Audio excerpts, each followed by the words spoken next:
แม้ยังไม่ถึงที่สุดอยู่ในระหว่างการพัฒนาขึ้นไปก็เป็นอริยชนหรือเรียกว่าเป็นอริยบุคคลเป็นคนที่ประเสริฐหรือยังไม่ได้เป็นอริยบุคคลก็ยังเป็นปุถุชนที่ดีงามเป็นกัลยาณปุถุชนผู้ที่พัฒนาตนเป็นอย่างพระพุทธเจ้าในแนวทางของพระพุทธเจ้านี้เป็นคนที่มีคุณสมบัติดีงามมากมายหลายประการก็จะมาประกอบกันเข้ารวมกันเข้า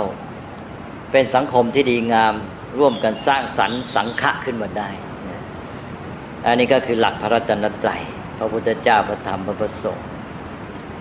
นี่ก็ได้พูดไปแล้วว่าในการที่จะให้เกิดผลสำเร็จอย่างนี้จนกระทั่งสร้างสังฆะขึ้นมาได้เนี่ยเราก็ต้องเอาธรรมะมาใช้ประโยชน์ตั้งต้นแต่รู้เข้าใจธรรมะเพื่อปฏิบัติให้ได้ผลอันนี้ธรรมะที่จะให้ปฏิบัติได้ผลธรรมะนั่นก็อยู่ที่สิ่งทั้งหลายนั่นเองก็คือความจริงของสิ่งทั้งหลายคือความเป็นไปของสิ่งเหล่านั้นซึ่งเราจะต้องรู้เข้าใจ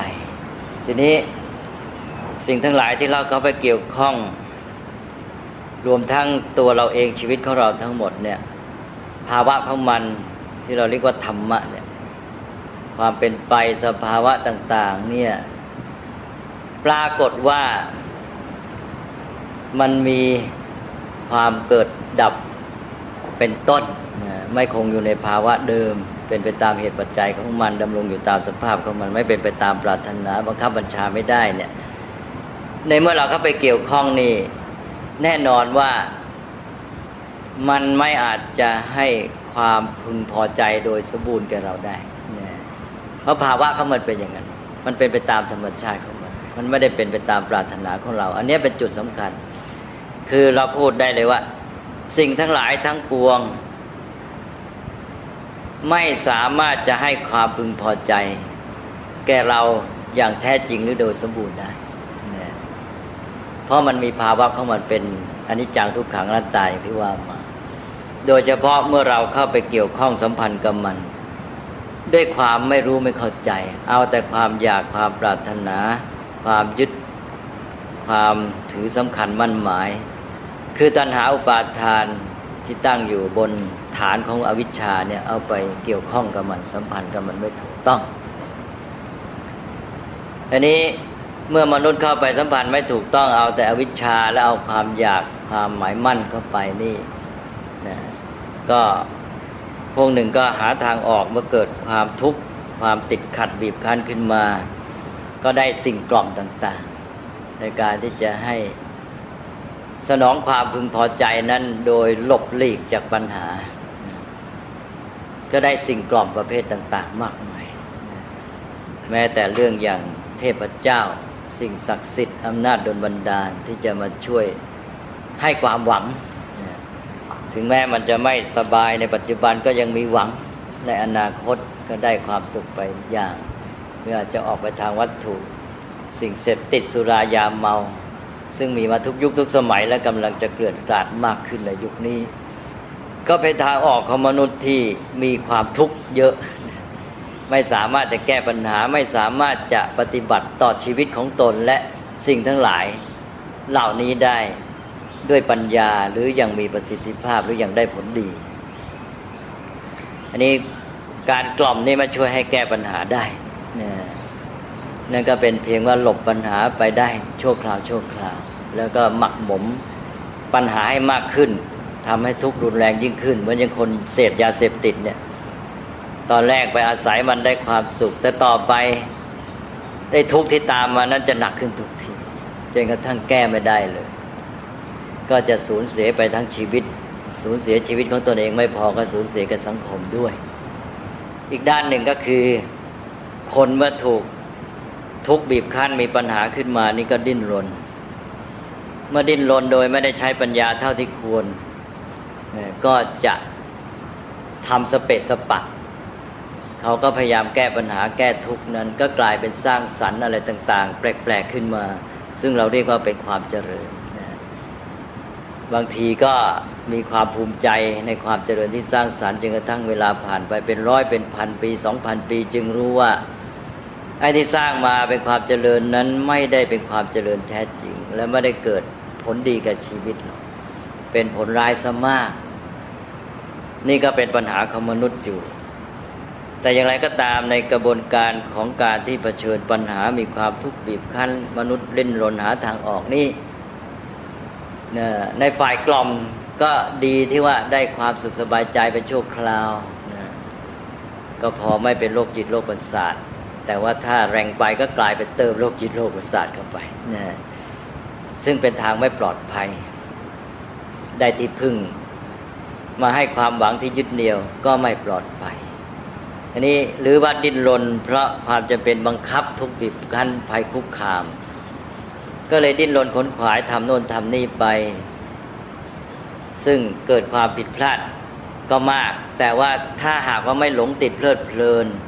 มีทิฏฐิที่ผิดเกินไปเนี่ยความผิดพลาดมันจะเกิดจากการที่ระหว่างที่ดิ้นรนก็เกิดทิฏฐิผิดด้วยทิฏฐิความเห็นความเข้าใจต่อโลกและชีวิตผิดว่าชีวิตของเรานี่ที่ดีคืออย่างนี้คือชีวิตที่เสพบริโภคเต็มที่เนี่ยเกิดความเข้าใจงี้การดิ้นรนก็จะพาออกนอกลู่นอกทางเขวทำให้แก้ไขยากทีนี้ในระหว่างที่ดิ้นรนเพราะทุกข์บีบคั้นภัยคุกคามนั้นก็เป็นโอกาสของมนุษย์ได้เรียนรู้เพราะความทุกข์มันเป็นความจำเป็นมาบีบคั้นการที่ตัวจะดิ้นรนหาทางออกนั่นก็ได้เรียนรู้ได้ฝึกตนไปในการเรียนรู้นี่แหละถ้ามีโยนิโสมนสิการคือรู้จักคิดพิจารณาเนี่ยบางคนก็เลยได้ทางออกเราจะเห็นว่าบางคนก็สามารถเอาทุกข์มาใช้ประโยชน์เรียนรู้ปัญหาเรียนรู้จากการดิ้นรนของชีวิตแก้ไขปัญหาทำให้ได้พบว่าชีวิตที่ดีงามคืออย่างไรนะทำให้หาทางออกได้เพราะฉะนั้นทุกข์ก็เลยกลายเป็นประโยชน์บางท่านก็สำเร็จเป็นปัจเจกพุทธเจ้าในยุคที่ไม่มีพระพุทธเจ้าอย่างของเราที่เราเรียกว่าพระสัมมาสัมพุทธเจ้าบางท่านก็สามารถที่จะเกิดปัญญามองเห็นความจริงชีวิตที่ดีงามเป็นอย่างไรเกิดปัญญาแสงสว่างขึ้นมาก็ทำให้ชีวิตจิตใจเป็นอิสระทำชีวิตให้ดีงามได้เราเรียกว่าเป็นพระปัจเจกพุทธเจ้าพระพุทธเจ้าของเราก็เรียนรู้จากทุกข์เหมือนกันทีนี้ว่าคนเราจะเรียนทุกข์จากทุกข์ได้เป็นไหมปัญหาปัจจุบันก็คือว่าอารยธรรมที่ผ่านมาที่แสนจะรุ่งเรืองงอกงามนี้มันกลายเป็นอารยธรรมที่ว่าได้มีทิฏฐิที่ผิดพลาดเช่นความสัมพันธ์กับธรรมชาติเป็นต้นในมนท่านความหมายของพระเจ้ามีคือพระเจ้าที่ตรัสรู้เฉพาะตนก็เลยแทรกเข้ามานิดหนึ่งว่าอันนี้ที่จริงก็อธิบายไปแล้วนะว่าพระพุทธเจ้าเนี่ยก็คือท่านพูดตรัสรู้ได้รู้ถึงสัจธรรมหรือความจริงของสิ่งทั้งหลายนี่แหละแล้วก็ได้รับประโยชน์จากธรรมะคือความจริงนั้นทำชีวิตของตนเองให้ดีงามประเสริฐเลิศจนถึงที่สุดเราเรียกว่าเป็นพระพุทธเจ้าทีนี้พระพุทธเจ้านี้ก็จะมีความแตกต่างกันไปก็เพียงในแง่ว่าบางท่านเนี่ยไม่มีใครได้รู้ความจริงนี้มาก่อนท่านเพียรพยายามค้นคว้าหาความจริงนี้ด้วยตนเองเราเรียกว่าบำเพ็ญบารมีจนกระทั่งได้ตรัสรู้ค้นพบความจริงนี้ด้วยพระองค์เองเมื่อค้นพบได้พระองค์เองโดยไม่มีครูอาจารย์ที่ตรัสรู้ก่อนมาบอกให้ท่านก็เป็นผู้ค้นพบคนแรกค้นพบแล้วก็เป็นผู้ปฏิบัติจนกระทั่งสำเร็จเป็นคนแรกเพราะฉะนั้นท่านก็ได้ทั้งเป็นผู้ค้นพบทางได้เป็นค้นพบธรรมและค้นพบทางแล้วท่านก็ใช้ความสามารถในการสอนในการจัดตั้งวางระบบเนี่ยเอาธรรมะที่ค้นพบและหนทางคือวิธีปฏิบัติเข้าถึงความจริงเนี่ยมาแนะนำสั่งสอนคนอื่นท่านผู้สามารถอย่างนี้ทั้งค้นพบเองทั้งสามารถเอาไปสั่งสอนแนะนำคนอื่นจัดตั้งวางระบบให้คนอื่นเนี่ยได้ประโยชน์ได้รู้อย่างพระองค์ด้วยอย่างเนี้ยทำได้ทั้งสองด้านหรือสองหน้าที่อย่างนี้ที่จริงก็ไม่ใช่หน้าที่ของท่านคือเป็นความดีงามความมีคุณธรรมความกรุณาของท่านเองนะก็ท่านก็มาบำเพ็ญประโยชน์แก่มนุษย์อย่างเงี้ยเรียกว่าเป็นพระสัมมาสัมพุทธเจ้านะทีนี้ท่านที่ได้แค่ว่ายังไม่มีใครค้นพบไม่มีใครมาสอนท่านท่านก็เพียรพยายามลองผิดลองถูกของท่านพยายามค้นพบธรรมจนค้นพบได้ปฏิบัติได้สำเร็จ แต่ว่าท่านไม่ถนัดที่จะไปสั่งสอนแนะนำใครก็เลยรู้ได้เฉพาะตัวเองได้รับประโยชน์จากธรรมะเฉพาะตัวเองจะสอนแนะนำคนอื่นก็ได้เพียงเล็กๆน้อยๆไม่สามารถจะให้ถึงขั้นที่เขาจะมาตรัสรู้เข้าถึงธรรมะอย่างท่านได้นี่ก็เป็นพระพุทธเจ้าเหมือนกันแต่เรียกว่าเป็นปัจเจกพุทธเจ้าคือเป็นพระพุทธเจ้าที่ตรัสรู้เฉพาะตัวซึ่งอาจจะเกิดมีในยุคต่างๆในยุคสมัยที่ไม่มีพระสัมมาสัมพุทธเจ้านี้ส่วนท่านอื่นนะซึ่งมาฟังพระพุทธเจ้าคือสัมมาสัมพุทธเจ้ามาเรียนรู้มาเล่าเรียนศึกษาตามมาปฏิบัติตามโดยตัวเองไม่ได้ค้นพบเองนะอาศัยพระสัมมาสัมพุทธเจ้าทรงค้นพบไว้ให้แล้วมาสอนก็เลยได้พลอยรู้เข้าใจตามได้รู้ถึงตัวธรรมะนั้นและได้ประโยชน์จากธรรมะนั้นจนถึงที่สุดเช่นเดียวกันก็เป็นพุทธะแต่ว่าเป็นพุทธะประเภทตรัสรู้ตามเราเรียกว่าเป็นอนุพุทธะเอานะสามอย่างเช่นอย่างภาษารีบุตรโมคคัลลานะอัญญาโกณทัญญะปะปะพัทยะมหานามะอัสสชิกุมารกัสสปะพระปุณณมันตานีบุตรกุมารกัสสปะเยอะแยะไปหมดนะเนี่ยอย่างนี้เรียกว่าเป็นพระอนุพุทธะเป็นพระพุทธเจ้าเหมือนกันแต่ว่าเป็นอนุพุทธะนะผู้ที่เป็นพระอรหันต์ก็ถือว่าเป็นอรหันต์มีพระพุทธเจ้าสัมมาสัมพุทธะก็เป็นอรหันต์นะแต่เรียกว่าอรหันตสัมมาสัมพุทธเจ้านะอรหันต์เป็นคำกลางๆเป็นคำหมายถึงท่านผู้ที่ได้รู้ธรรมะและได้ประโยชน์จากธรรมะโดยสมบูรณ์ไม่ว่าเป็นใครก็ตามพระพุทธเจ้าก็เป็นพระอรหันต์แต่ก็มีคำเติมต่อท้ายเพื่อให้รู้ว่าอ๋อเป็นองค์ที่ค้นพบนะเรียกว่าอรหันตสัมมาสัมพุทธเจ้าใช่ไหมเนี่ยพระปัจเจกพุทธเจ้าก็เป็นพระอรหันต์ก็ต้องเรียกว่าอรหันต์ปัจเจกพุทธเจ้าใช่ไหมภาษาริบุตรโมคคัลลานะก็เป็นพระอรหันต์แต่ว่าเป็นผู้มาตรัสรู้ตามเป็นผู้ฟังเล่าเรียนตามเราเรียกว่าอรหันตสาวกใช่ไหมก็ต้องเติมท้ายเป็นอรหันตสาวกนะเพราะฉะนั้นคำว่าอรหันต์นี่กว้างมากเอาละครับก็ย้อนกลับมาที่เก่าก็เป็นอันว่า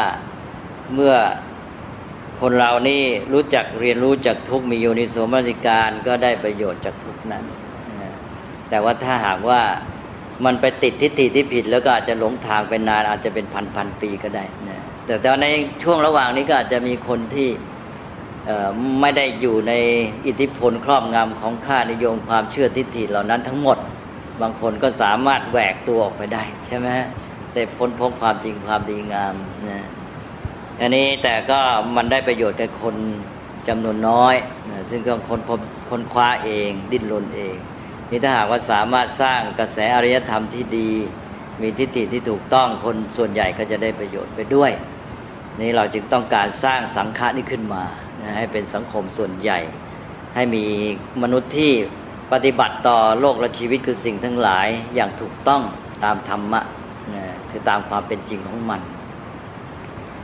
อันนี้ผู้ที่ปฏิบัติต่อสิ่งทั้งหลายถูกต้องเราก็เรียกว่าปฏิบัติต่อทุกข์อย่างถูกต้องเนี่ยก็จะพัฒนาตนเองพัฒนาตนเองขึ้นมาแทนที่จะรอให้ทุกข์บีบคั้นภัยคุกคามแล้วจึงเรียนรู้กับพร่องกับแพร่งสเปะสปะก็รู้จักคิดรู้จักพิจารณาอย่างเป็นระบบมีแนวมีทางโดยมาโยงสัมพันธ์กับความเป็นไปของชีวิตกับสิ่งทั้งหลายรู้จักเข้าใจปฏิบัติต่อสิ่งหลายอย่างถูกต้องก็เลยรู้จักเป็นการเรียนรู้หรือศึกษาหรือฝึกฝนตนเองจากสภาพแวดล้อมแม้ที่มีปัญหาที่เป็นทุกข์นี่แหละก็เรียกว่าใช้ทุกข์ใช้สภาพแวดล้อมนั้นเป็นปัจจัยเอื้ออำนวยในการพัฒนาชีวิตของตนเองกลายเป็นว่าทำให้ชีวิตของตนเองดีได้เป็นว่ามนุษย์ที่ดีนั้นไม่ต้องรอให้ทุกข์บีบคั้นและภัยคุกคามแล้วจึงมาเรียนรู้ฝึกฝนตนเองอย่างสเปะสปะแต่ว่ารู้จักเรียนรู้จากสภาพแวดล้อมเอาทุกข์เป็นต้นนั้นมาเป็นปัจจัยในการพัฒนาตนเองนะแล้วเขาจะมีชีวิตที่ดีงามได้อันนี้ก็คือชาวพุทธที่ถูกต้องก็จะใช้วิธีการนี้นะไม่งั้นแกก็ต้องเข้าสู่กระแสโมหะอย่างที่ว่าหนึ่งทุกข์บีบคั้นภัยคุกคามดิ้นรนขนขวายเรียนรู้ไปกับพร่องกับแพร่งผิดบ้างถูกบ้างแล้วก็อีกอย่างไม่งั้นก็หลบหนีทุกข์ก็หันไปหาสิ่งกล่อมไปนะ ซึ่งไม่ใช่ทางที่จะปลอดภัยอย่างแท้จริงนี่คนจำนวนมากก็จะไปติดเพลินเรื่องสิ่งกล่อมเนี่ยเพราะนั้นบางทีก็ดิ้นรนเรียนรู้จากทุกข์มากมันหาทางออกไม่ได้ผลที่สุดก็มาจมที่สิ่งกล่อมเหมือนอารยธรรมปัจจุบันนี้แทบจะมาจมที่สิ่งบริโภคและพวกสิ่งเสพติดเนี่ยถ้าไม่สามารถแก้ปัญหากันได้เอาละทีนี้เมื่อรู้จักพัฒนาชีวิตของตนเองก็จะมีชีวิตที่ดีงามนะตัวเองก็เป็นชีวิตที่ดีมีคุณสมบัติดีงามมีพฤติกรรมดีงามมีจิตใจดีงามมีคุณสมบัติมีจิตใจที่มีสมรรถภาพมีความสุขแล้วก็มีปัญญารู้ความจริงต่างๆก็เข้ามาเป็นส่วนร่วมในสังคมที่ดีงามแต่ว่าไม่ใช่แค่นั้นนอกจากทำชีวิตของตนเองให้ดีงามพัฒนาตัวเองจากการเรียนรู้จากสิ่งแวดล้อมจากทุกข์แล้วเนี่ยเราต้องไม่ลืมว่ามนุษย์นั้นบอกแล้วว่าเป็นส่วนหนึ่งของธรรมชาติชีวิตของเขาก็เป็นธรรมชาติอย่างหนึ่งเป็นไปตามธรรมไปตามกฎธรรมชาติเป็นอนิจจังทุกขังอนัตตามันก็สิ่งทั้งหลายแต่อย่าลืมว่ามนุษย์เรานี่ก็เป็นธรรมชาติอย่างหนึ่งชีวิตของเราทั้งชีวิตเนี่ยก็เป็นไปตามกฎธรรมชาติด้วยในเมื่อสิ่งทั้งหลายเป็นไปตามเหตุปัจจัยโดยที่มันมาสัมพันธ์กันในเมื่อตัวเราชีวิตเราก็เป็นธรรมชาติอย่างหนึ่งมันก็เข้าไปร่วมในกระบวนการของเหตุปัจจัยด้วยนั้นชีวิตของเรานี่ก็ไปเป็นปัจจัยอย่างหนึ่งในกระบวนการของธรรมชาติได้ทั้งหมดอันนี้เราต้องไม่มองข้ามอันนี้ในเมื่อเราต้องการให้โลกชีวิตสภาพแวดล้อมเนี่ยมันดีงามเราก็เอาตัวของเราเข้าไปเป็นปัจจัยได้ด้วยทีนี้มนุษย์นี่นอกจากเป็นปัจจัยอย่างหนึ่งเหมือนกับปัจจัยอื่นแล้วมันเป็นปัจจัยพิเศษเป็นปัจจัยพิเศษเหนือปัจจัยอื่นคือหนึ่งมันมีเจตจำนงมีความตั้งใจว่าจะเอายังไงสามารถคิดตั้งใจไม่เหมือนปัจจัยอย่างอื่นในธรรมชาตินี่มันอยู่ในความสัมพันธ์กันในความสัมพันธ์นี่เป็นเครื่องกำหนดมันเลยนะมนุษย์นี้สามารถเปลี่ยนแปลงความสัมพันธ์กับสิ่งอื่นได้ด้วยความตั้งใจของตัวเองแต่ว่าไอ้เจ้าเจตนานี่ก็เสี่ยงนะกลายไปว่าไอ้เป็นเจตนาร้ายเจตนาดีถ้าเจตนาไม่ดีเป็นไปการทางทำลายกลายเป็นตัวปัจจัยในทางที่จะทำลายกันได้หรือว่าจะเป็นเจตจำนงความตั้งใจที่ดีเกื้อหนุนก็กลายเป็นปัจจัยที่เอื้อนี่เป็นความพิเศษอีกอย่างหนึ่งก็คือมนุษย์นี้เป็นปัจจัยพิเศษที่ว่ามีปัญญานี่มีความรู้เข้าใจอื่นไอ้การที่รู้นี่มันทำให้ไปเป็นปัจจัยพิเศษที่ไปส่งผลอิทธิพลต่อปัจจัยอย่างอื่นในทางที่ตัวต้องการตัวมีเจตจำนงแล้วและแถมมีปัญญาไอ้เจ้าสองอันนี้สำคัญอย่างยิ่งหนึ่งมันมีเจตนาใช่ไหมสองมันมีปัญญาทีนี้ก็เอาเจตนานั้นมาตั้งตามปัญญาสิใช่ไหมมีปัญญารู้เข้าใจเหตุใจอื่นก็เข้าไปร่วมในกระบวนการของเหตุปัจจัยนี้สามารถไปเป็นตัวส่งอิทธิพลต่อปัจจัยอื่นที่จุดนั้นจุดนี้เพื่อจะให้กระบวนการของความเป็นไปตามเหตุปัจจัยเนี่ยมันเกิดผลในทางที่ตนต้องการนี่ด้วยความรู้อันเนี้ยมนุษย์นี่เลยเป็นปัจจัยพิเศษไม่เหมือนปัจจัยอื่นที่ว่าต้องถูกกำหนดโดยสถานะความสัมพันธ์ของมันกับสิ่งอื่นใช่ไหมมันได้เท่านั้นอ่ะมันอยู่ในสถานะความสัมพันธ์ตำแหน่งความสัมพันธ์อะไรมันก็เป็นปัจจัยได้อย่างนั้นแต่มนุษย์นี่มีความตั้งใจเจตจำนงด้วยแล้วแถมเจตจำนงนั้นมีดีมีร้ายแล้วก็ยังมีปัญญาอีกแล้วปัญญานี้ก็พัฒนาได้ด้วยเพราะนั้นมนุษย์ก็มีความพิเศษที่เราพูดอีกอย่างหนึ่งว่าเป็นสัตว์ที่พัฒนาได้ฝึกได้เป็นปัจจัยตัวที่พัฒนาได้ก็เปลี่ยนแปลงและกลับส่งผลในการเปลี่ยนแปลงนี้ไปยังสิ่งอื่นนี่แหละตอนนี้ที่มีความสำคัญนั้นก็เมื่อมนุษย์เป็นปัจจัยพิเศษอย่างนี้แล้วมาร่วมในกระบวนการของเหตุปัจจัยอันนี้ถ้าหากว่าตัวเองไม่พัฒนานี่ตัวเองมีเจตนามีความจงใจเนี่ยแต่ตัวเองไม่พัฒนาปัญญาก็ไอเจตนานั้นก็สเปะสปะอีกแล้วนะแล้วแถมเป็นเจตนาร้ายมุ่งแต่ว่าจะเอาตัวรอด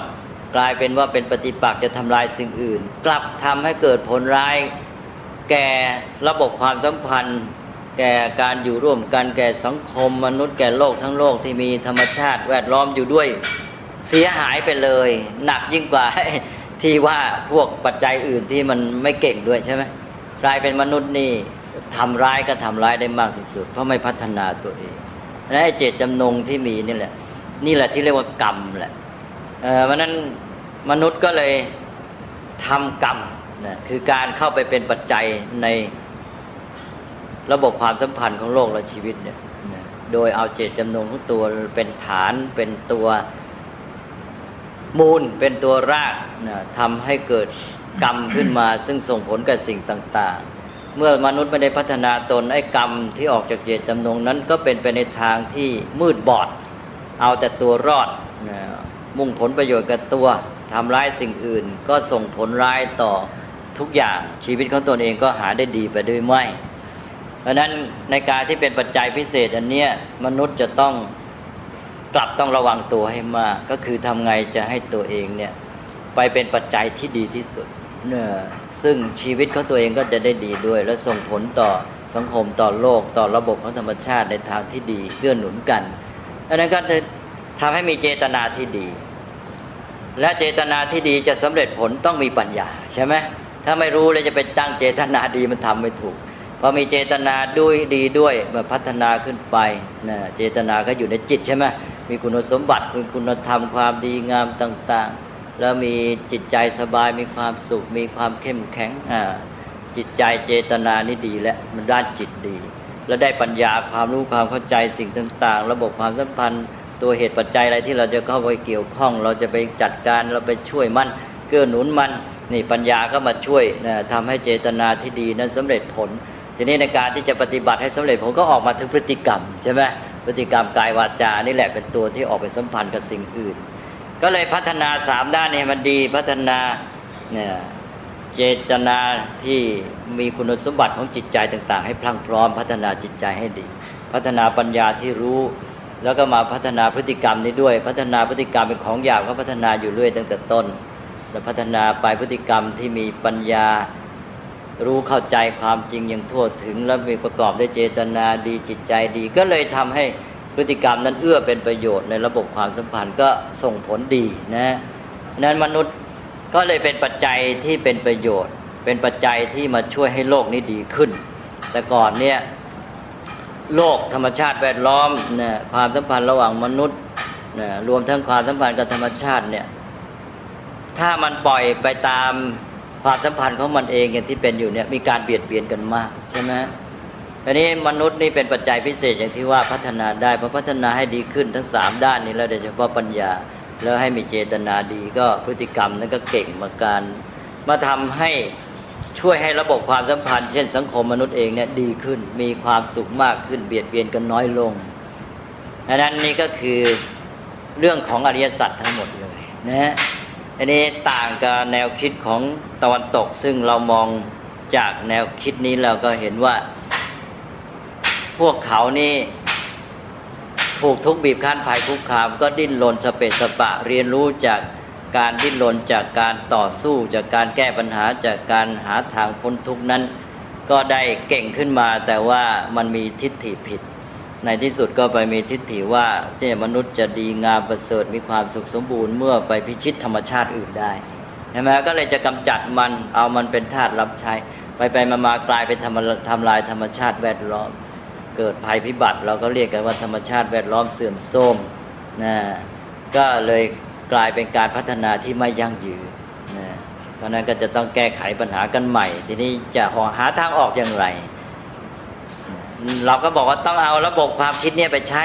ของพุทธศาสนานี่แหละอริยสัจนี่แหละตั้งแต่พระรัตนตรัยมาถ้าปฏิบัติตามนี้แล้วแก้ปัญหาได้ถ้าไม่ยอมก็แก้ไม่สำเร็จ ก็บอกว่าอย่างนั้นนะอันนี้ก็ไปอันว่าเรื่องอริยสัจก็มาโยงกับเรื่องของปัญหาปัจจุบันนะมนุษย์ก็ใช้หลักการเนี้ยมาแก้ปัญหาได้หมดนี่ก็เป็นคุณค่าอย่างหนึ่งของธรรมะที่ออกมาในรูปของการใช้ประโยชน์โดยมนุษย์เพื่อมนุษย์แล้วก็เป็นการแก้ปัญหาของมนุษย์ทีนี้กันนี่เราก็ใช้ศัพท์เรียนแบบประชาธิปไตยนะบอกว่าอริยสัจเนี่ยเป็นวิธีแก้ปัญหาของมนุษย์โดยมนุษย์เพื่อมนุษย์แต่ว่าเพื่อมนุษย์นี่มันจะน้อยไปแล้วมันต้องเพื่อโลกทั้งหมดใช่ไหม ตอนนี้เรากว้างกว่าเป็นของมนุษย์นะโดยมนุษย์แต่เพื่อทั้งโลกนะประชาธิปไตยเขายังแคบเขาว่าของประชาชนโดยประชาชนและเพื่อประชาชนถูกไหมแคบมันต้องประชาธิปไตยก็ต้องเปลี่ยนใหม่ถ้าประชาธิปไตยเพื่อประชาชนในที่นี้หมายถึงแค่มนุษย์นี่ผิดนะประชาธิปไตยจะต้องปรับตามนี้ด้วยนะถ้าประชาธิปไตยนี้ไม่ใช่เพื่อโลกทั้งหมดเนี่ยแก้ปัญหาไม่ได้ใช่ไหมเพราะเอาแต่คนนี่ครับการพัฒนาไม่ยั่งยืนไม่สอดคล้องกันไอ้เรื่องของความรู้ความเข้าใจปัจจุบันที่ว่าปัจจุบันนี้จะต้องแก้ปัญหาทั้งโลกใช่ไหมทั้งระบบธรรมชาติแวดล้อมด้วยประชาธิปไตยมันยังอยู่แค่คนเท่านั้นเองจุดหมายมันไปตันถ้าเอาแค่เพื่อคนก็ลืมนึกถึงธรรมชาติอื่นสิ่งแวดล้อมไปทำลายเบียดเบียนมันได้อีกนั่นต้องเอาตามพุทธศาสนาบอกว่าของมนุษย์โดยมนุษย์แต่เพื่อทั้งโลก เพื่อระบบธรรมชาติแวดล้อมทั้งหมดที่มีมนุษย์อยู่ด้วยใช่ไหมประชาธิปไตยก็จะต้องปรับตามนี้ด้วยเอาแล้วพูดไว้เรื่องนี้เดี๋ยวจะไปกันใหญ่ก็ขอย้อนกลับมาที่หลักอริยสัจอีกครั้งหนึ่งทีนี้เรามองอริยสัจนี่มองได้หลายแง่วิธีมองแง่หนึ่งก็คือมองเหมือนกับว่าทุกข์นี่เป็นโรคคือทุกข์นี่เป็นปัญหาของชีวิตใช่ไหมก็มองเหมือนกับโรคภัยไข้เจ็บ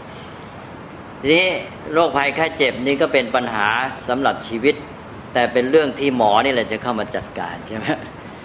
หมอนี่ก็จะมาช่วยคนไข้ช่วยชีวิตของคนให้หายจากโรคเพราะฉะนั้นโรคนี่เป็นเรื่องที่หมอเอาใจใส่เป็นพิเศษแต่ว่าหมอนั้นต้องการจะมาทำชีวิตเนี่ยให้หายโรคก็คือให้มีสุขภาพดีนั่นเองจะให้เป็นชีวิตที่ดีร่างกายแข็งแรงมีสุขภาพดีแต่นี้เวลาเขามาแก้โรคเนี่ย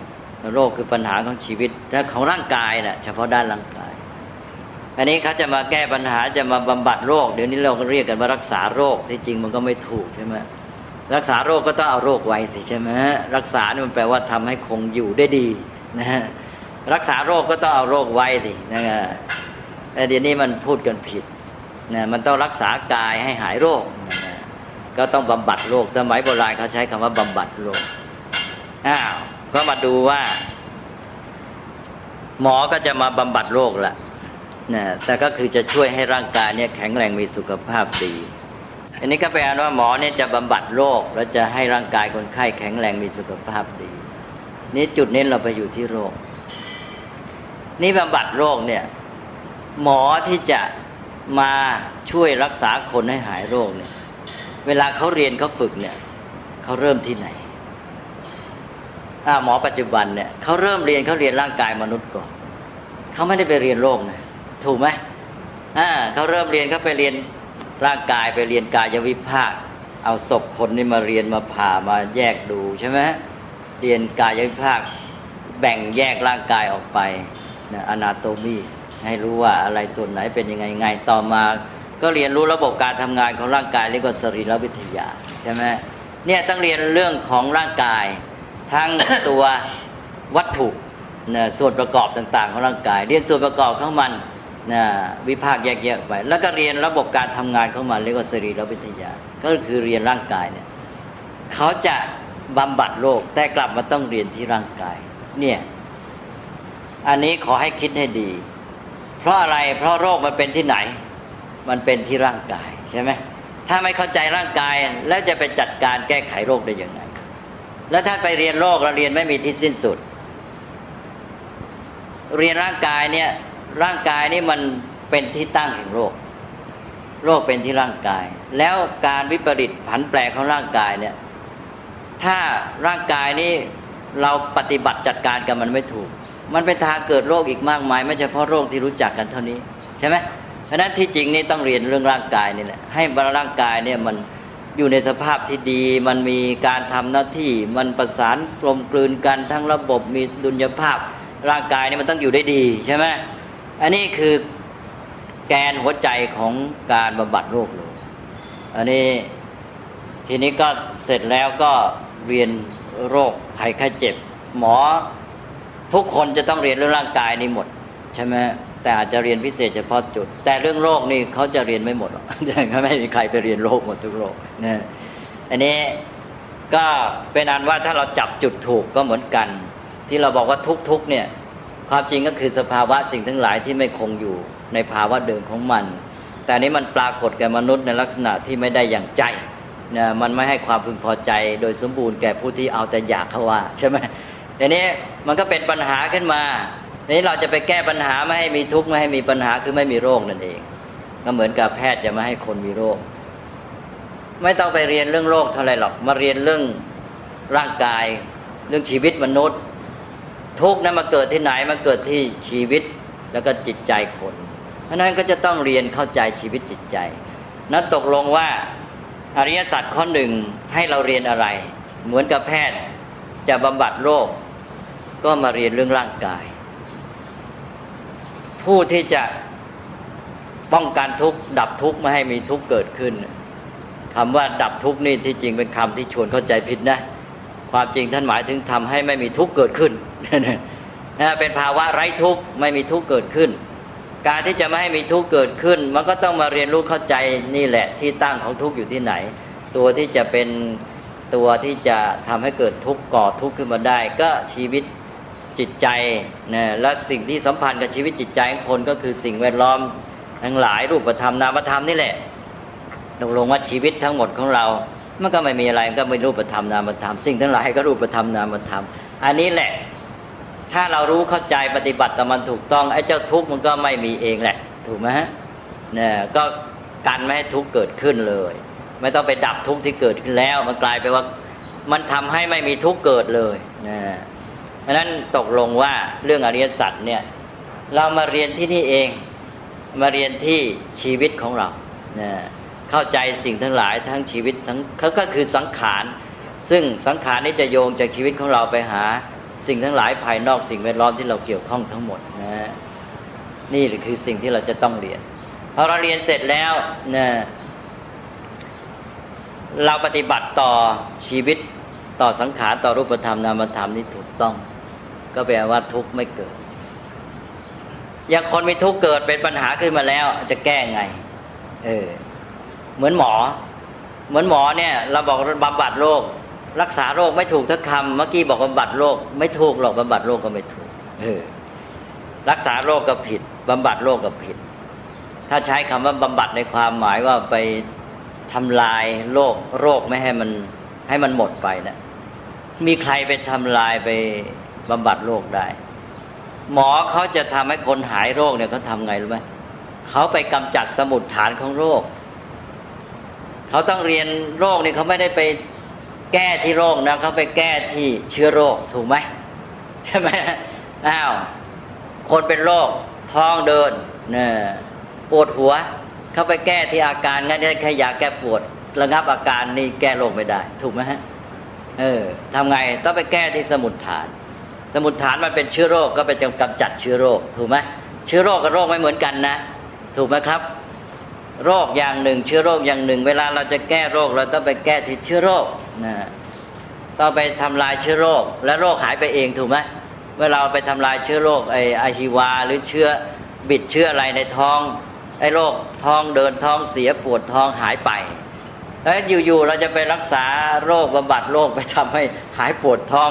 ให้ท้องเดินยังไงใช่ไหมใครไปทำได้ต้องไปกำจัดเชื้อโรคแล้วแต่สมุฏฐานบางทีสมุฏฐานนั้นไม่ใช่เชื้อโรคก็มีเกิดจากความผิดปกติของส่วนนั้นของร่างกายก็ต้องไปปรับส่วนของร่างกายนั้นให้ถูกต้องอาจจะมาจากอุตุดินฟ้าอากาศภายนอกแล้วร่างกายมีภูมิต้านทานไม่พอก็ต้องไปแก้ที่อุตุปัจจัยแวดล้อมภายนอกหรือไม่งั้นก็ต้องมาแก้ที่ปัจจัยภูมิต้านทานภายในของตัวเองใช่ไหมก็ไม่รู้แหละตกลงว่าจะแก้โรคต้องไปแก้ที่สมุฏฐานไม่ใช่ไปแก้ที่ตัวโรคไม่มีใครไป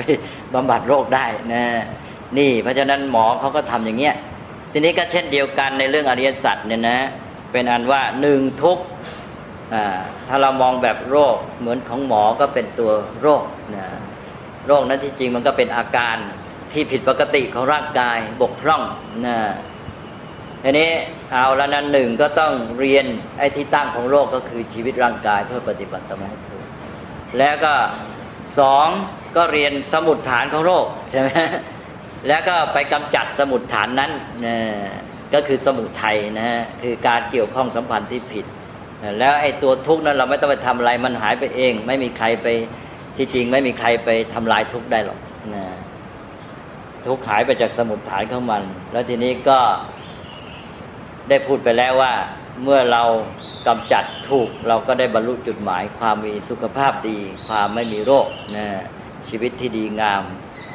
อันนี้ก็เป็นจุดหมายของเราที่เราจะต้องเข้าใจว่าเราควรจะเข้าถึงจุดหมายนี้เป็นไปได้และดีด้วยทำงั้นเราจะไปทำไมใช่ไหม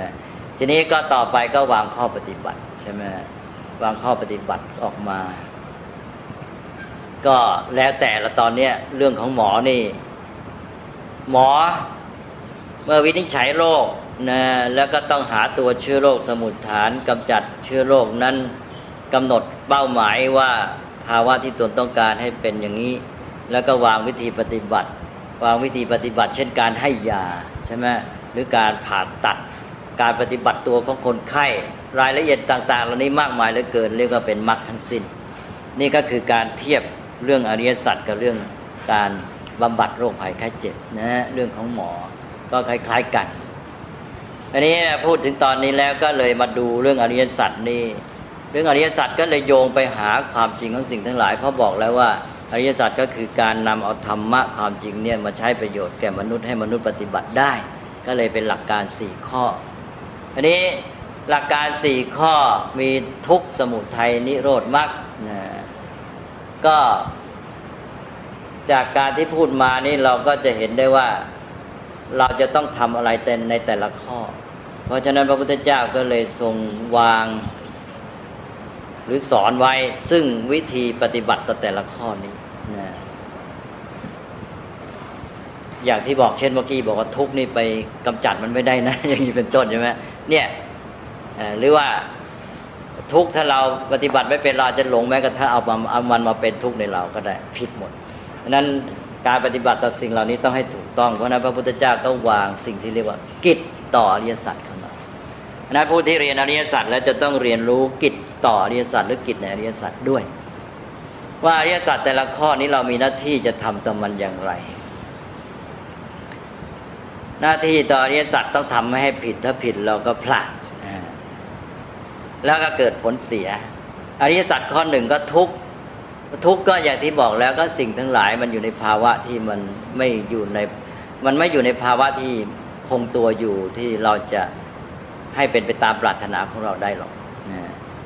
เพราะนั้นสิ่งเหล่านี้เราต้องเรียนรู้มันรู้เท่าทันรู้จักมันตามเป็นจริงรู้ธรรมชาติของมันที่เป็นอนิจจังทุกขังอนัตตา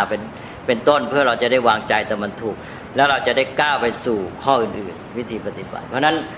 ทุกข์หรืออริยสัจข้อหนึ่งก็คือสภาวะของสิ่งทั้งหลายเนี่ยเรามีหน้าที่ที่จะต้องรู้เท่าทันมันเรียนรู้จักมันท่านเรียกว่าปริญญานะเป็นว่าทุกข์นี่เราไม่ได้ไปกำจัดเลยนะแล้วเราก็ไม่มีหน้าที่เป็นทุกข์ด้วยเพราะนั้นใครมาเรียนอริยสัจแล้วเป็นทุกข์แสดงว่าผิดไปเรียนรู้อริยสัจว่าพระพุทธเจ้าตรัสว่าขันธ์ห้าเป็นทุกข์ในโลกนี้มีทุกข์ชีวิตเป็นทุกข์ชาติเป็นทุกข์แล้วเกิดความเศร้าซึมเหงาหงอยแสดงว่าปฏิบัติผิดแล้วพระพุทธเจ้าไม่ได้สอนอริยสัจมาให้เรามาเป็นทุกข์นะสอนทุกข์มาสำหรับให้เรารู้จักหน้าที่ต่ออริยสัจนี่แน่นอนกำหนดไว้เลยทุกขังปริญญายังนะทุกข์เป็นสิ่งที่จะต้องรู้เท่าทันนะปริญญานะเดี๋ยวนี้เรามาทำปริญญากันเยอะถึงปริญญาเอกเนี่ยนะถ้าได้ข้อหนึ่งนี่เก่งมากนะปริญญาทั้งหมดเนี่ยไม่เหนือปริญญาในทุกข์นะก็คือถ้าปริญญาในทุกข์ก็คือรู้จักโลกชีวิตทุกสิ่งตามเป็นจริงแล้วใช่ไหมในระบบของสังขารเนี่ยอันนี้ปริญญาปัจจุบันนี่เรียนถึงปริญญาเอกก็ยิ่งเจาะลงไปเฉพาะแง่เลยแทนที่จะได้รู้ความจริงของโลกยิ่งแคบลงไปหนักเข้าไปอีกนะเข้าไปเจาะเฉพาะเขานะไม่มันต้องมีปริญญาอีกชั้นหนึ่งที่เป็นปริญญาหลังจากเจาะลึกแล้วมาโยงอีกทีทั้งจักรวาลเลยนะแต่ปริญญาที่สี่ต้องเลยปริญญาเอกจะเรียกว่าปริญญาอะไรล่ะไหนฮะไม่รู้แหละเรียกเอากันแล้วกันปริญญาเนี่ยมันจะต้องมาอีกขั้นหนึ่งก็คือจากเจาะลึกชำนาญพิเศษก็มาสู่การโยงทั้งจักรวาลทั้งโลกทั้งพิภพนะโยงระบบความสัมพันธ์เข้าใจทั่วถึงทั่วตลอดได้ general principle แต่ ได้หลักการทั่วไปเนี่ยอันนี้สำคัญที่สุดเพราะนั้นปริญญาเอกนี่ยังไม่จบ ทีนี้ก็กลับมาเรื่องนี้เป็นว่าทุกเนี่ยเป็นเรื่องสำหรับปริญญานะปริญญาเป็นหน้าที่ต่อทุกเรียนรู้โลกให้เข้าใจยังไม่ไปไหนเลยยังไม่สามารถแก้ปัญหาได้เลยนะได้แค่ปริญญานะแต่ถ้ารู้จริงแล้วมันถึงกันเองนะอริยสัจ4ข้อถ้าปริญญาจริงและหน้าที่ต่อสมุทัยนิโรธมรรคมันตามกันมาแต่ว่าเราต้องรู้แต่ละข้อทำไงเป็นอันว่า1ทุกข์ก็คือสภาวะของโลกและชีวิตที่มันเป็นของมันตามเหตุปัจจัยของมันมันไม่ได้คงอยู่ในสภาวะเดิมของมันแล้วมันก็ไม่ได้อยู่ในภาวะที่เราจะเอาตามใจของเราได้นะมันเป็นเรื่องของมันทำจิตใจให้เป็นอิสระก็รู้จักรู้เท่าทันมันมีปริญญา1แล้วนะ1ได้ปริญญาแล้ว2หน้าที่ต่ออริยสัจข้อสมุทัยนี่คือสมุฏฐานของโลกหรือปัจจัยเหตุของทุกข์อันนี้แหละที่เราจะต้องไปกำจัดมันเสียนี่แหละเป้าที่จะกำจัดนี่ไม่ใช่ไปกำจัดทุกข์ไปกำจัดเหตุของทุกข์สมุทัยนี่คืออะไรคือการปฏิบัติเข้าไปเกี่ยวข้องสัมพันธ์อย่างผิดพลาดใช่ไหมด้วยท่าทีของการสเปะสปะเกิดจากความไม่รู้นะไปสมุฏฐานที่สุดก็คือไม่รู้นั่นเองเกิดจากการไม่รู้อวิชชาเป็นตัวมูลก็แปลว่าเจ้าชุดนี้แล้วเจ้ากระบวนนี้ทั้งหมดอวิชชาไม่รู้ตัณหาความสัมพันธ์ที่ผิดเอาแต่อยากเข้าว่าอุปาทานไปยึดสำคัญมั่นหมายจะให้เป็นอย่างใจนะเป็นตัวเชื่อมต่อจากตัณหาไปทำให้สิ่งทั้งหลายนี่มันพลอยเป็นทุกข์ขึ้นมาจริงๆเนี่ยเป็นวันว่าอุปาทานนี่มันเป็นตัวโยงตัณหามาจับเข้ากับสิ่งต่างๆทำให้สิ่งเหล่านั้นกลายเป็นทุกข์ขึ้นมาจริงๆในใจของมนุษย์ทีนี้ไอ้เจ้าอวิชชาตัณหาอุปาทานนี่แหละเป็นตัวสมุฏฐานเราต้องกำจัดมันนี่หน้าที่นี้เรียกว่าปหานะ1หน้าที่ต่อทุกข์ก็คือปริญญา2หน้าที่ต่อสมุทัยคือปหานะละกำจัดแต่เรารู้เท่านั้นเองนะเราไปกำจัดมันโดยตรงไม่ได้นะก็ทำไงล่ะเดี๋ยวเราจะต้องมีวิธีปฏิบัติเพื่อกำจัดแต่ว่าเราต้องรู้เป้าหมายก่อนที่จะไปกำจัดมันเราต้องรู้เป้าหมายว่ากำจัดเพื่ออะไรใช่ไหมแล้วก็กระบวนการหลักการในการที่กำจัดละสมุทัยนั้นมันเป็นกระบวนการตามธรรมชาติอย่างไรต้องเข้าใจธรรมชาติคือเข้าใจตัวธรรมอันนี้เข้าใจระบบกระบวนการของมันจนกระทั่งผลที่จะเกิดขึ้นจากกระบวนการนี้กระบวนการธรรมชาติจนถึงจุดหมายได้พอเข้าใจอันนี้นี่คือจุดหมายที่เราจะต้องเข้าถึงทำให้สำเร็จเพราะนั้นอันนี้เรียกว่านิโรธหน้าที่ต่อนิโรธก็คือสัจฉิกิริยาสัจฉิกิริยาแปลว่าการทำให้แจ้งก็คือทำให้มันเป็นจริงขึ้นมาทำให้สำเร็จหรือบรรลุนั่นเองทำให้สำเร็จให้บรรลุเนี่ยเราจะต้องเข้าถึงต้องบรรลุจุดหมายอันนี้นะทีนี้จะบรรลุได้ยังไงบรรลุได้ในการกำจัดไอ้ตัวสมุฏฐานของมันนะแล้วจะกำจัดได้ยังไงแล้วจะทำให้ทุกข์มันหมดไปเองแล้วมันไม่เกิดขึ้นก็คือว่าต้องมีวิธีการปฏิบัติตามวิธีนี้พระพุทธเจ้าก็มาช่วยเราแล้วพระองค์ปฏิบัติไปแล้วก็ทรงมีพระปัญญาฉลาดก็เลยมาวางวิธีปฏิบัติให้เราทั้งหลักการกว้างทั้งวิธียักเยื้องไปให้แก่มนุษย์ที่มีความแตกต่างกันไปก็เป็นระบบวิธีปฏิบัติกระบวนการปฏิบัติมากมายทั้งหมดนี้สรุปอยู่ในข้อที่เรียกว่ามรรคซึ่งมีองค์ประกอบ8ประการมีสัมมาทิฏฐิเป็นต้นสัมมาสมาธิเป็นปริโยสารย่อได้เป็น3ประการก็คือเป็นเรื่องของปัญญาเป็นเรื่องของพฤติกรรมและจิตใจหรือในกระบวนมาจัดประยุกต์เป็นระบบการฝึกมนุษย์ก็เลยเป็นเรื่องของพฤติกรรมเรียกว่าศีลทางกายวาจาแล้วก็เรื่องของจิตใจมีสมาธิเป็นแกนเป็นประธานเป็นที่รองรับการฝึกฝนฝ่ายจิตแล้วก็ปัญญาพัฒนาความรู้ความเข้าใจต่อสิ่งทั้งหลายรวมทั้งชีวิตของตนเองด้วยนี่แหละด้วยการดำเนินชีวิตอย่างนี้ด้วยการฝึกฝนพัฒนาตนเองอย่างนี้ด้วยการสัมพันธ์กับสิ่งแวดล้อมโดยการเรียนรู้จากมันได้ประโยชน์มันเอามาพัฒนาตัวเองแล้วเข้าไปเป็นปัจจัยที่ดีงามในการที่ใช้ปัญญาไปสนองเจตนาดีในการที่ไปเป็นปัจจัยแก่สิ่งอื่นในโลกและชีวิตก็จะร่วมสร้างสรรค์สังคมที่ดีงามก็เกิดสังฆะขึ้นมาใช่ไหมอันนี้ก็จะสำเร็จผลก็เพราะฉะนั้นหน้าที่ต่อมรรคข้อสุดท้ายวิธีปฏิบัติก็คือภาวนาก็คือลงมือทำให้เป็นให้มีขึ้นมาตกลงว่านี่ได้หน้าที่ต่ออริยสัจ4ประการนะก็ทวนอีกที1 ทุกข์ เรามีหน้าที่ปริญญารู้เข้าใจมันเป็นอนัตทุกข์นั้นเป็นเรื่องสำหรับปัญญารู้ไม่ใช่เป็นเรื่องสำหรับเราจะไปเป็นทุกข์ถ้าใครเรียนอริยสัจแล้วเป็นทุกข์แสดงว่าคนนั้นผิดตั้งแต่ต้นแหละนะพระพุทธเจ้าไม่ได้สอนทุกข์สำหรับให้คนเป็นทุกข์สอนเพื่อให้รู้เท่าทันมันแล้วจะได้จัดการแก้ไขปัญหาได้นะเนี่ยโดยมากคนไม่ได้เรียนเรื่องกิจในอริยสัจเรียนแต่อริยสัจสี่เพราะนั้นปฏิบัติผิดหน้าที่ต่ออริยสัจเลยไปหมดเลยก็หนึ่งทุกข์เรามีหน้าที่ปริญญาต้องรู้เท่าทัน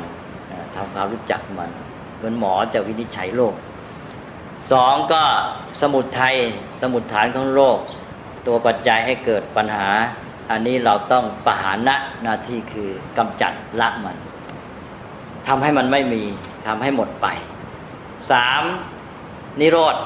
คือจุดหมายเนี่ยหลักการที่ถูกต้องนำไปสู่จุดหมายอันนี้เราจะต้องทำให้เป็นจริงทำให้สำเร็จก็เรียกว่าสัจฉิกิริยาหน้าที่ต่อไปข้อสุดท้ายมรรคเป็นวิธีปฏิบัติเพื่อจะให้สำเร็จผลบรรลุจุดหมายนั้นแล้วก็กำจัดสมุทัยสาเหตุของปัญหาหรือสมุทัยของโรคแล้วก็ทำให้ไม่มีโรคไม่มีทุกข์เกิดขึ้นอันนี้หน้าที่ของเราคือภาวนาคือลงมือทำนะทำให้เป็นทำให้เกิดให้มีให้เป็นขึ้นมานะก็เป็นอันว่า4ข้อครบแล้วนี่คือหลักโยงระหว่างอริยสัจ4กับกิจต่ออริยสัจ4นะทีนี้เมื่อเรามีกิจต่ออริยสัจ4แล้วนะเราก็มามองว่าอ๋อสิ่งทั้งหลายบรรดามีที่เกี่ยวข้องรวมทั้งชีวิตของเราเนี่ยแยกได้มันจะเป็นสิ่งสำหรับเรารู้จักกำหนดรู้อย่างแล้วก็มันจะเป็นจำพวกสิ่งที่เราจะต้องกำจัดละพวกนี้เป็นสิ่งที่เป็นจุดหมายที่เราต้องเข้าถึงอย่างหนึ่งพวกนี้แล้วเป็นประเภทข้อปฏิบัติที่เราจะต้องลงมือทำอีกพวกหนึ่งใช่ไหมเพราะนั้นก็เอาหลักกิจในอริยสัจ4เนี่ยมาจัดประเภทของธรรมในที่นี้ก็คือทุกสิ่งทุกอย่างบรรดามีที่เราเกี่ยวข้องนะมาจัดประเภทได้เลยตามกิจในอริยสัจ4ก็เลยเกิดหมวดธรรมขึ้นมาอีกหมวดหนึ่งนะหมวดธรรมที่แยกเอาทุกสิ่งทุกอย่างที่มีเนี่ยเป็น4ประเภทแต่4ประเภทนี้จัดในแง่ความสัมพันธ์กับมนุษย์ในแง่ที่มนุษย์จะปฏิบัติต่อมันเพื่อจะให้เกิดผลดีกับชีวิตและแก่ระบบการเป็นอยู่ร่วมกันระบบธรรมชาติทั้งหมดนะแก่โลกแก่สังคมนะชีวิตและโลกทั้งหมดก็เอาเป็นว่านี่นะเอาธรรมะสิ่งทั้งหลายมาจัดตามประเภทอย่างนี้ก็ได้เป็น4ข้อก็กลายเป็นว่า1เป็นสิ่งทั้งหลายที่เราจะต้องปริญญานะท่านเรียกว่าปริญญายธรรมนะมีศัพท์พิเศษปริญญายธรรมก็คือธรรมที่ต้องปริญญาอันนี้ก็คือสิ่งทั้งหลายบรรดามีอย่างที่พูดไปแล้วที่มันมีภาวะเป็นไปตามเหตุปัจจัยของมันดำรงอยู่ตามสภาพของมันนะมันไม่คงอยู่ในภาวะเดิมนั่นหรอกเปลี่ยนแปลงไปแล้วมันก็ไม่อยู่ในภาวะที่เราจะเอาตามใจเราได้อันนี้ทั้งหมดเนี่ยสิ่งทั้งหลายเนี่ยพวกเนี้ยเป็นปริญญายธรรมทั้งหมดซึ่งเราจะต้องรู้จักเข้าใจนะเป็นเรื่องของปริญญาพระพุทธเจ้าก็ตรัสไว้โดยย่อก็คืออุปาทานขันธ์5เอาอีกแล้วเรายังไม่ได้เรียนขันธ์5อีกแล้วนะท่านก็พูดสั้นๆว่าอุปาทานขันธ์5นี่แหละเนี่ยคือเป็นปริญญายธรรมธรรมที่เราจะต้องรู้จักด้วยปริญญาทีนี้2ธรรมะอีกประเภทหนึ่งคือสิ่งทั้งหลายอีกประเภทหนึ่งก็คือประเภทที่เราจะต้องจัดการกำจัดมันเสียละมันเสียไอ้พวกนี้ก็คือตัวพวกเหตุของความชั่วร้ายเสียหายสิ่งที่เป็นโทษอันนี้ก็เป็นฝ่ายร้ายโดยเฉพาะก็คืออยู่ที่ในใจของเราที่มันเป็นตัวทำให้เจตจำนงของมนุษย์ที่เป็นปัจจัยพิเศษในธรรมชาตินี่มันเป็นไปในทางเสียหายไม่เกื้อหนุนเกื้อกูลอะไรล่ะนะเพราะบอกแล้วว่า1เจตนาเกิดเป็นเจตนาไม่ดีแย่แหละใช่ไหมมนุษย์เจตนาที่ไม่ดี1มีตัณหาเป็นมูลนะเอาแต่ใจอยากของตัวเองเขาว่าแล้วก็2ก็คือลึกลงไปก็คืออวิชชาความไม่รู้นะเพราะว่าไอ้ตัวใจตัวดีก็คือเราบอกแล้วว่ามนุษย์มีเป็นปัจจัยพิเศษที่ว่ามีเจตนาเราต้องการเจตนาดี2มีปัญญาพัฒนาได้เราต้องการเจตนาดีกับปัญญาให้ปัญญานี่มาสนองให้เจตนาที่ดีทีนี้ไอ้เจ้ามนุษย์ที่มันมีปัจจัยตัวร้ายอยู่ในตัวที่มันจะทำให้เกิดผลเสีย มันไม่เป็นไปตามนี้ก็คือมันมีเจ้าตัณหานี่มาเป็นตัวปรุงเจตนาใช่ไหมแล้วก็มีอวิชชาคือความไม่รู้ก็สเปะสปะเอาแต่ตัวรอดเอาแต่ว่าจะทำไงให้ตัวได้อะไรที่ว่าเมื่อกี้เจตนาก็เลยมีอวิชชาเป็นตัวให้ฐานเป็นตัวให้ท้ายใช่ไหมก็เลยไปในทางไม่ดีตกลงก็พวกฝ่ายร้ายนี่มีเยอะแยะแต่ว่าถ้าจะเอาจับเอาตัวหลักก็คืออวิชชาและตัณหาอวิชชาและตัณหาโดยเฉพาะเพราะว่าตัณหาคือความอยากให้ตัวตนคงอยู่ตลอดกาลนี่สำคัญที่สุดอยากเสพอยากบริโภคเป็นการมาตัณหาแต่ในที่สุดแล้วมันมายึดมั่นในตัวตนมีตัวตนขึ้นมาจะต้องสนองเห็นแก่ตัวจะเอาแต่ตัวรอดจะให้เป็นไปอย่างตายตัวทำร้ายคนอื่นเจ้านี่แหละเป็นตัวปรุงเจตนาที่สำคัญที่สุดเพราะนั้นท่านก็เลยบอกว่าในจำพวกธรรมะประเภทที่จะต้องละกำจัดเนี่ยเยอะแยะไปหมดแต่ไอ้ตัวการสำคัญนี่มีอวิชชากับตัณหาว่างั้นนะเอานะปรุงเจตนากับตัวความไม่รู้ที่ให้ท้ายก็จะได้เกิดเป็นเจตนาที่เป็นกุศลแล้วก็มีปัญญาเป็นตัวที่จะให้ใช้เจตนานั้นในทางที่เกิดผลดีเกื้อกูลเอาละสองเป็นธรรมะประเภทที่จะต้องละกำจัดท่านเรียกว่าปหาตัพพธรรมนะหมวดที่หนึ่งเรียกว่าปริญญาธรรมหมวดที่สองก็เรียกว่าปหาตัพพธรรมต่อไปหมวดที่สามอันนี้เป็นจุดหมายที่พึงบรรลุแล้วนะอันนี้ก็สิ่งที่เราจะต้องเข้าถึงพยายามสร้างสรรค์ทำให้มีให้ได้ในชีวิตของเรานี่ควรจะมีจุดหมายอะไรเป็นความดีงามที่ชีวิตควรเข้าถึงสังคมควรจะดีงามอย่างไรอันนี้ก็มีเยอะภาวะที่ดีที่ชีวิตมนุษย์สังคมมนุษย์ควรเข้าถึงนี่เริ่มแต่ชีวิตของเราก่อนก็มีอะไรเช่นว่าเราก็จะพูดถึงความสุขนะความสุขในที่นี้หมายถึงความไร้ทุกข์เลยนะไม่ใช่สุขแบบสัมผัสสุขแบบไร้ทุกข์เลยมีสันติความสงบมีอิสรภาพใช่ไหมมีความบริสุทธิ์เยอะแยะท่านก็ให้สั้นๆว่าสองอย่างบอกว่าในประเภทนี้ก็คือวิชชาและวิมุตติวิชชาก็คือความรู้แจ้งเลยความรู้แจ้งแล้วก็วิมุตติความหลุดพ้นก็คือภาวะเป็นอิสระชีวิตจิตใจที่เป็นอิสระจิตใจมันพ้นจากทุกข์พ้นจากกิเลสเนี่ยมันก็เป็นอิสระเกิดจากปัญญารู้เข้าใจโลกนี้ยังถูกต้องวางท่าทีถูกต้องปฏิบัติตามมันถูกต้องนั้นถ้าก็เอามาว่าตัวแทนของธรรมะหมดนี้ประเภทที่สามนี้เรียกว่าสัจฉิกาตัพพธรรมได้แก่วิชชาและวิมุตตินะทีนี้ต่อไปสี่ทีนี้ในฝ่ายวิธีปฏิบัติเพื่อให้ถึงก็เป็นธรรมะมากมายไม่รู้กี่อย่างที่พระพุทธเจ้าสอนเนี่ยเยอะแยะไปหมดนะอย่างอิทธิบาทสี่โพชฌงค์เจ็ดนะหรือว่าปัญญาวุฒิธรรมสี่นะหรือจักสี่มงคล38วิธีปฏิบัตินี่เยอะแยะหมดนะเนี่ยท่านเรียกว่าภาเวตัพพธรรมแปลว่าธรรมที่พึงเจริญหรือถึงลงมือทำให้เกิดให้มีให้เป็นขึ้นมาประเภทนี้เพื่อเอาโดยย่อจุดที่สำคัญเลยเพื่อจะให้ชีวิตนี้ถึงจุดหมายเป็นวิชาวิมุตติท่านมาจับเอาที่สมถะวิปัสสนา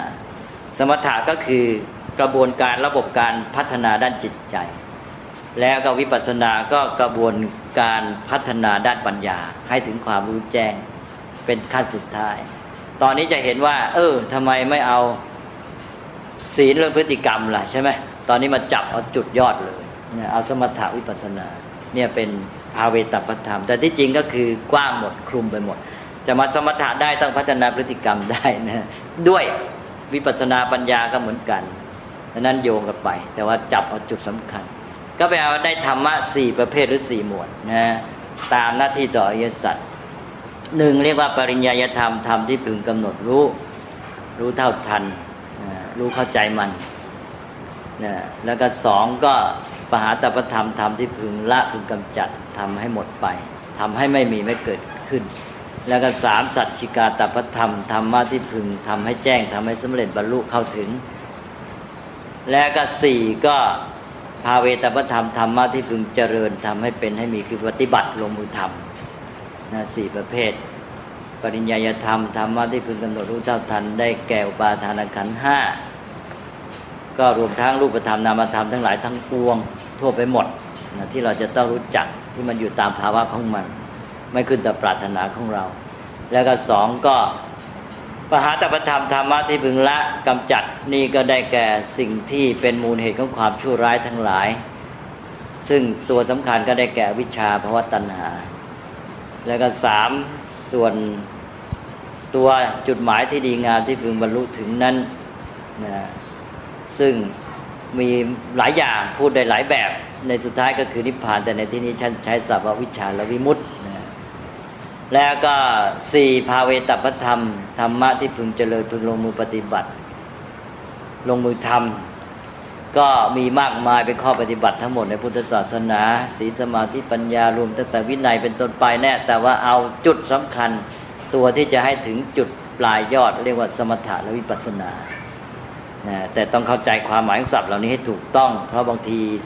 คำว่าสมถะก็ดีวิปัสสนาก็ดีก็เอาไปเข้าใจกันผิดพลาดยุคหนึ่งถึงก็เข้าใจวิปัสสนาเป็นนั่งทางในเห็นหวยเบอร์ไปเลยใช่อันนี้ก็ไปไกลเป็นความเคลื่อนคลาดในสังคมไทยเราเองนะสังคมอื่นเขาอาจจะไม่ได้เข้าใจอย่างนี้หรือเขาไม่ทันจะเข้าใจอย่างนี้ก็เป็นอันว่าก็จบอริยสัจอีกด้านหนึ่งนะแต่ทีนี้ปริญญาธรรมก็คือเรื่องของทุกข์นั่นแหละพูดไปพูดมานะแล้วก็ปหาตปธรรมก็เรื่องของสมุทัยสัจจิกาตพังคธรรมก็เรื่องของนิโรธแล้วก็ภาเวตปธรรมก็เรื่องของมรรคเป็นอันว่าคิดว่าจบกันทีเรื่องอริยสัจสี่นะฮะ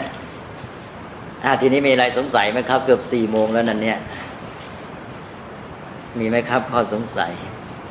ท่านสุปสันโน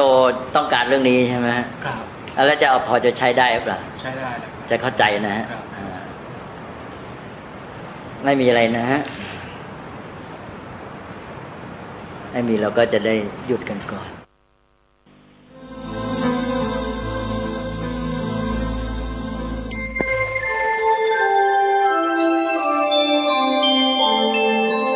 ขณะนี้ท่านกำลังฟังสถานีวิทยุกระจายเสียง